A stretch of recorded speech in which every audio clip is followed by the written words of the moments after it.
México está lastimado, vive una profunda y severa crisis sistémica.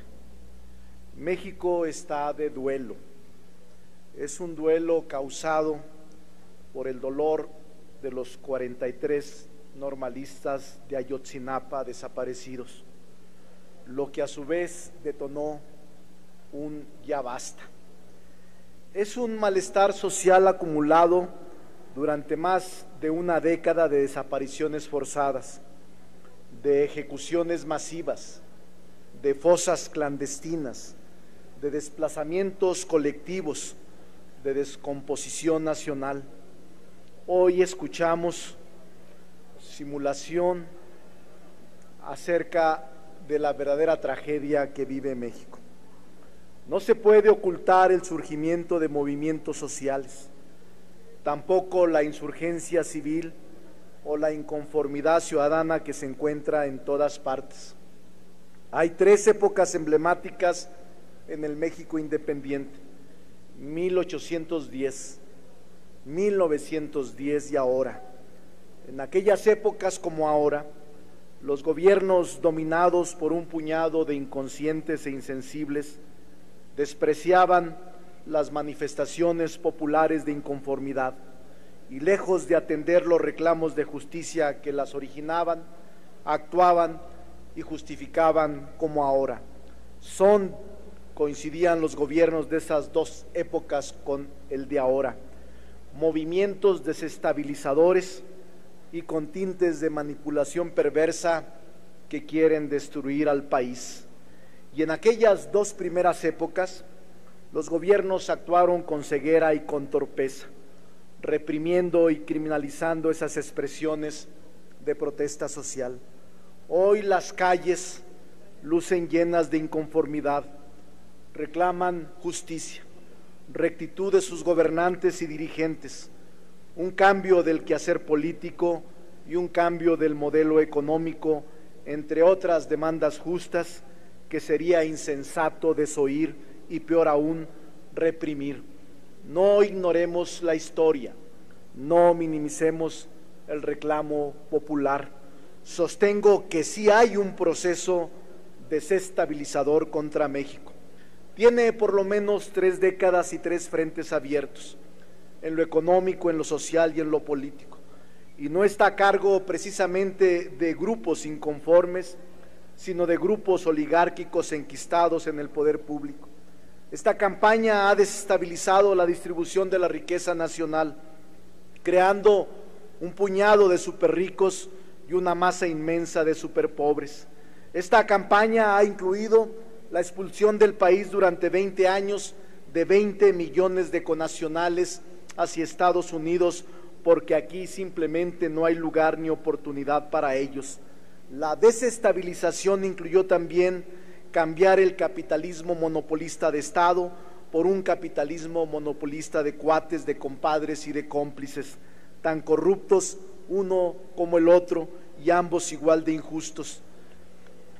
El capitalismo de cuates todos lo conocen, por eso la desestabilización tiene estancada la economía en un mediocre crecimiento del PIB de 2.2% anual promedio desde hace 25 años.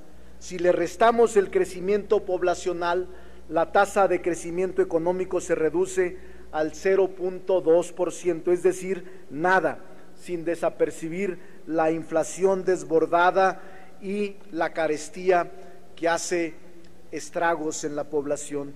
Este persistente modelo económico desestabilizador ha generado al menos 8 millones de jóvenes que, al verse desplazados o marginados de cualquier oportunidad laboral y educativa, tienen en las conductas antisociales y en las bandas criminales su salida más próxima. Hay jóvenes que se gradúan con esfuerzos de sus padres, salen y no encuentran trabajo. Esta política económica es el origen de la mayor desestabilización social padecida por el país en la última década. Una ola criminal expansiva que ha causado más de 100,000 ejecuciones, más de 22,000 desapariciones forzadas e involuntarias, más de 300,000 desplazados. Este mal criminal se convirtió en cáncer por una estrategia de seguridad equívoca y fallida. Vivimos una auténtica guerra civil irregular, donde unos mexicanos se dedican a asesinar, secuestrar, extorsionar y asaltar a otros mexicanos en la calle, en sus centros de trabajo, en sus casas. Esta incertidumbre e inseguridad colectiva son la verdadera desestabilización que padece en este momento el país. El caos y el desorden no lo están causando un grupo de mexicanos inconformes, sino una estructura y un sistema de poder que está rebasado por un par de monstruos que ellos mismos crearon, alimentaron y toleraron: la corrupción y la impunidad. Hoy se pide todo el poder del Estado contra grupos que protestan, los cuales son efecto, no causa, de ese orden desestabilizador. Hay desestabilización cuando se busca imponer reformas estructurales para el pueblo y por el pueblo, pero sin la participación del pueblo, el despotismo ilustrado. Las reformas estructurales son mecanismos que legalizan el saqueo, el despojo y el pillaje. Como postulados principales, nosotros nos hemos propuesto su reversión. La principal amenaza de desestabilización de México es el mal gobierno, no un grupo de jóvenes inconformes.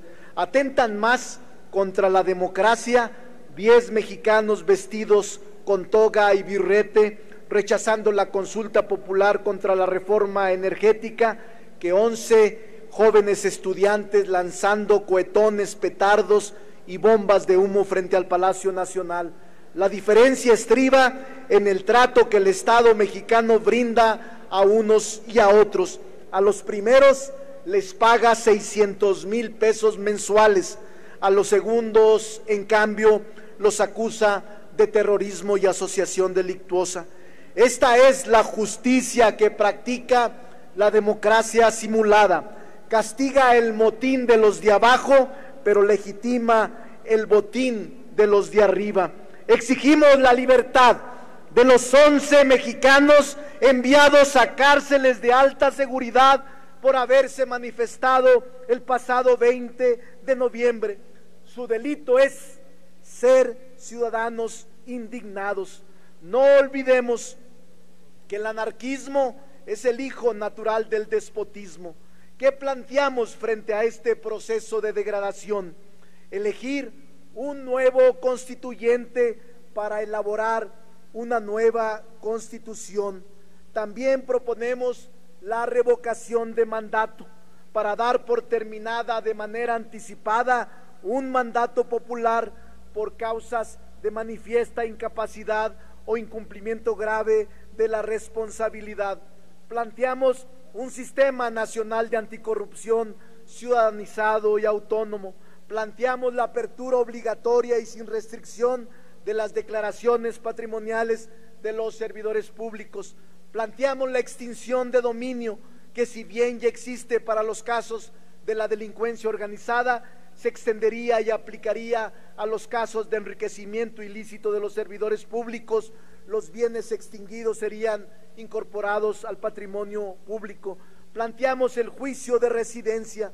Planteamos además otros elementos que hagan transparente la vida pública y la supresión del fuero de todos los funcionarios públicos que lo tienen.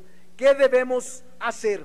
La posición más temeraria e irresponsable es cruzarse de brazos, pensar que aquí no ha pasado nada y dejar que el tiempo inercial se encargue de olvidar la tragedia. Si el gobierno apuesta a ello, habrá de perder de manera estrepitosa su último reducto de credibilidad.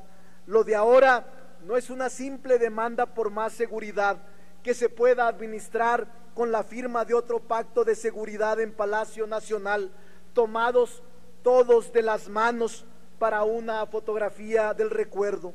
Lo de ahora es un clamor muy concreto y específico por hacer justicia, reclamando la inacción de un Estado omiso que mantiene corrupción e impunidad como premisas de complicidad y supervivencia.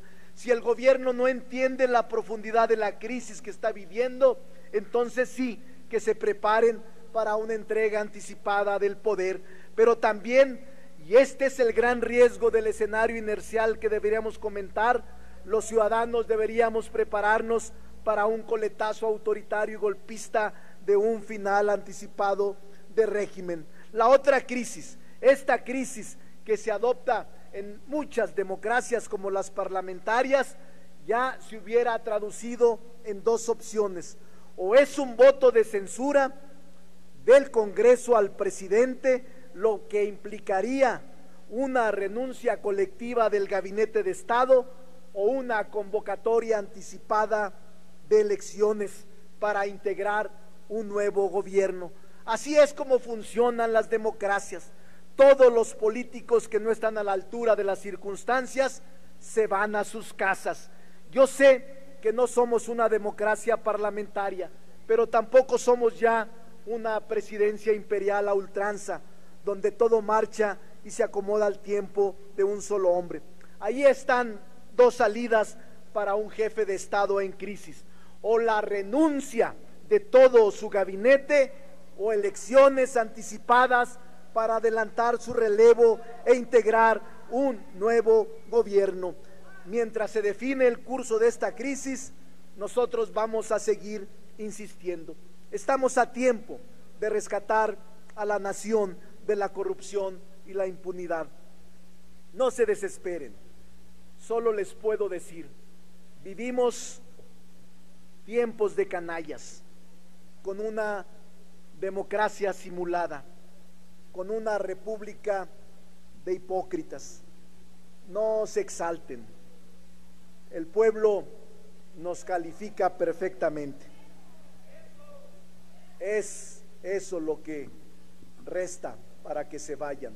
Tiempo, les queda poco tiempo para que el pueblo los siga repudiando, porque ustedes no tienen ni siquiera la mínima tolerancia de 1 o 2 minutos, y el pueblo ha aguantado décadas de sus malos gobiernos, de su despotismo, de su corrupción y de su impunidad. Presidente, a usted por su tolerancia, muchas gracias. Siga al frente en la coordinación del debate. Gracias.